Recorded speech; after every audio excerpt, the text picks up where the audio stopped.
Friends, আজকে আমাদের আলোচ্য বিষয় প্রবন্ধ রচনা। প্রবন্ধ রচনার আলোচ্য বিষয় বিজ্ঞান ও কুসংস্কার। যে জাতির জীবন হারা অচল আশার, পদে পদে বাঁধে তারে জীর্ণ লোকাচার। রবীন্দ্রনাথ ঠাকুর। ভূমিকা। বিজ্ঞান কথার অর্থ হলো বিশেষ জ্ঞান। বর্তমান যুগ হলো বিজ্ঞানের যুগ। বিজ্ঞান ও প্রযুক্তির উন্নতি ও বিকাশের মাধ্যমে মানুষ প্রকৃতির নানান প্রতিকূলতা কাটিয়ে উঠেছে। বিজ্ঞানের বিশেষ আলোকে মানুষ সাধারণ প্রাণী থেকে শ্রেষ্ঠ প্রাণীতে পরিণত হয়েছে। কিন্তু বিজ্ঞান মানুষকে আধুনিক করে তুললেও অনেক ক্ষেত্রে অবিশ্বাস, কুসংস্কার দ্বারাও অন্ধবিশ্বাসের মতো আদিম মানসিকতার সম্পূর্ণ নিবৃত্তি ঘটেনি। 21 শতকে এসেও বলা যায় superstition is the religion of feeble mind, অর্থাৎ কুসংস্কার অযৌক্তিক অবৈজ্ঞানিক মানসিকতার প্রকাশ, আধুনিক জীবনের যুক্তিবাদী প্রগতিশীল মনন ও জীবনের প্রতিকূল। কুসংস্কার কি? কুসংস্কার হলো মানুষের যুক্তি বিচারহীন অন্ধবিশ্বাস, মিথ্যা ধারণা, ইংরেজিতে একেবারে সুপারস্টিশন, যা বহুদিন ধরে চলে আসছে। এমন অবিশ্বাস মানুষের অজ্ঞানতার কারণে কুসংস্কারে পরিণত হয়েছে। বিজ্ঞানের যুগেও মানুষ তন্ত্র মন্ত্র ঝাড়ফুঁক করে ভূত প্রেতের ভয়ে মরে। কুসংস্কারের উৎস। আদিম মানুষের কাছে প্রকৃতি ছিল রহস্যময়।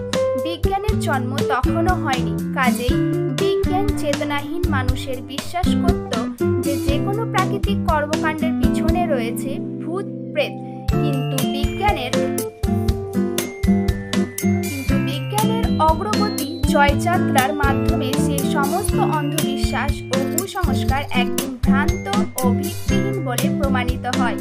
কিন্তু বিজ্ঞানের এই অগ্রগতি সবার মধ্যে ছড়িয়ে পড়তে পারেনি। ফলে অন্ধবিশ্বাস ও কুসংস্কারের রাজত্বই চলতে থাকে। বিজ্ঞানের জয়যাত্রা। আদিম মানুষ যেদিন আগুন জ্বালাতে শিখল, সেই দিনই অজান্তে বিজ্ঞানের জন্ম হলো। মানুষ ধাতুর ব্যবহার শিখল, চাকার ব্যবহার শিখল। শুরু হলো গবেষণাগারে পরীক্ষা নিরীক্ষা। বিজ্ঞানের দৌলতে আবিষ্কার হলো নানা ঔষধ। কত অজানারে জানাইলে তুমি, কত ঘরে দিলে ঠাই, দূরকে করিলে নিকট বন্ধু, পরকে করিলে ভাই। রবীন্দ্রনাথ ঠাকুর। কুসংস্কারের স্বরূপ। কুসংস্কার দুই ধরনের। এক ধরনের কুসংস্কার যেটা ধর্মকে আশ্রয় করে বিকশিত হয়েছে, যেমন গঙ্গাসাগরের সন্তান বিসর্জন, বলিদান প্রথা, মানুষের মধ্যে দেবদেবীর ভর করা প্রভৃতি। আবার ধর্মীয় প্রভাবযুক্ত কুসংস্কার, যেমন জোড়াশালির দেখা, যাত্রাকালে পিছু ডাকা, বিড়ালে রাস্তা কাটা, একচক্ষু দর্শন অমঙ্গল ইত্যাদি। কুসংস্কার মানব জীবনকে প্রভাবিত করে। তাই বিজ্ঞানী আলবার্ট আইনস্টাইন কুসংস্কারের উৎস সম্পর্কে বলেন, it is the undefined source of fear and hope which is the genesis in irrational. কুসংস্কার দূরীকরণে বিজ্ঞান।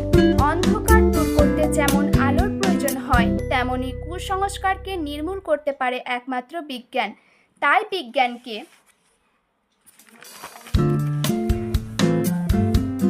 বইয়ের পাতায় বন্দি না রেখে মানুষের মধ্যে বিজ্ঞান চেতনার উন্মেষ ঘটাতে হবে। তবেই কুসংস্কারের গতিরোধ করা সম্ভব হবে। সরকারিভাবে এমন কিছু পদক্ষেপ গ্রহণ করতে হবে যাতে জনমানসে বৈজ্ঞানিক ধ্যান ধারণার প্রসার ঘটে। বিপদ থাকে তো থাকে, তাই বলিয়া বিকাশের পথকে একেবারে পরিত্যাগ করিয়া চলিলে মঙ্গল নাই। রবীন্দ্রনাথ ঠাকুর। উপসংহার। কুসংস্কার দূর করা নিঃসন্দেহে কঠিন ও শ্রম সাপেক্ষ। যুক্তিবাদী সংস্থা, বিজ্ঞান ক্লাব এবং ছাত্র সমাজকে একত্রে এগিয়ে আসতে হবে। ক্রমাগত আঘাত হানতে হবে কুসংস্কারের উপর। আত্মবিশ্বাস, প্রগাঢ় যুক্তি ও বিজ্ঞান মনস্কতা কুসংস্কার দূরীকরণের একমাত্র পথ। বিজ্ঞানই বর্তমান জগতের উন্নতির মাপকাঠি।